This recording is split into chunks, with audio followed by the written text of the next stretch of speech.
Will Fox of the YouTube channel The Exploration uploaded a video recently called "What if we wanted world government?" Not seen this channel before viewing this.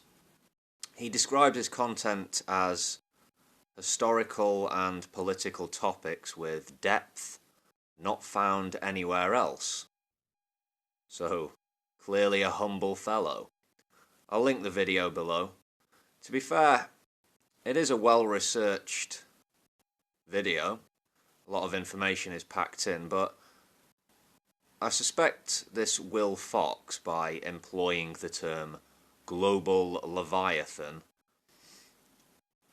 and using a thumbnail with a dark, red-eyed, monstrous figure leaning over the globe with claw outstretched, is pandering openly to the Illuminati Brigade, the tinfoil hat crew. Yeah. He takes the time to point out that he isn't a proponent of world government. I think he does a good enough job of pointing out the obvious threat of nuclear war, nuclear annihilation.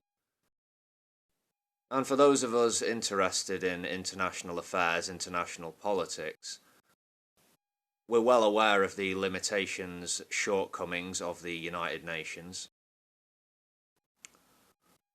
But he doesn't even say a thing about the dangers of climate change or the necessary global response, which I see as kind of strange. Maybe he just wanted to focus on the peacekeeping aspect of the various proposals for a world state.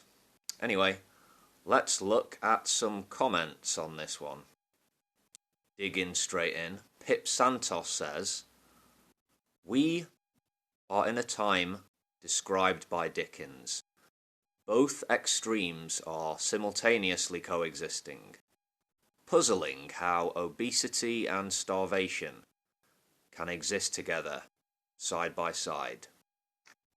Ignorance and genius, charity and avarice. O humanity, how art thou full of incongruence, of shit and suave, of grace and of grime, of gore and of glory." Damn, Pip. Need I read any further? You just done won the comment section. A true poet walks among us. Ria says, "In the end, I feel the more interconnected we are, the more we grow together. While it may take all of this remaining century, I do think that in 100 years the world's cultures will have grown together so much that something like a world government might be a legitimate possibility." Well, sure, the world is becoming more interconnected.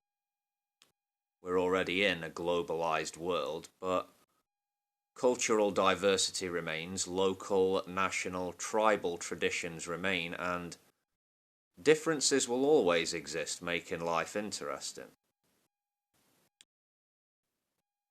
I don't believe we have the luxury of waiting around for a cultural evolution towards some future state where a peaceful global union emerges as a, quote, legitimate possibility.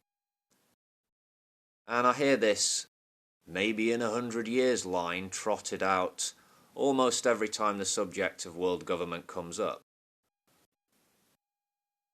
We don't have to wait for the 22nd century. World government could be established sooner than you might think, with political will and strong popular support. It could be worked out and up and running in an amount of time that would make more than a few heads spin, but without popular support, it simply stays on the shelf, gathering dust.